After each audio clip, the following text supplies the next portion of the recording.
Fail ஆன வாழ்க்கையே முடிஞ்சிருமாங்க? அதுதான் சக்ஸஸின் ஆரம்பம். ஃபெயில் ஆகுறது வீக்னஸ் இல்லைங்க. அது ஒரு லேர்னிங் ப்ராசஸ்.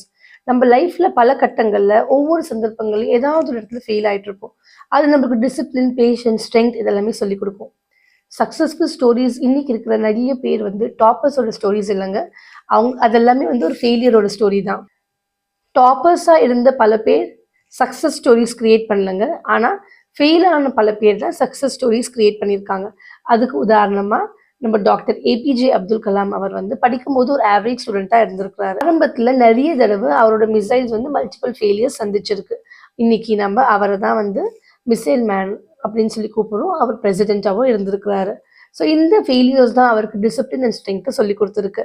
அது மட்டுமா தாமஸ் ஆல்வா எடிசன் வந்து 1000 டைம்ஸ்க்கு மேலே ஃபெயில் ஆகி தான் அந்த ஒரு பல்பை இன்வென்ட் பண்ணியிருக்கிறார். அதுக்கு அவர் சொன்ன பதில், 1000 டைம்ஸ் நான் எப்படி ஒரு பல்ப் ஒர்க் ஆகாது அப்படின்றத வந்து நான் கற்றுக்கிட்டேன் அப்படின்னாரு.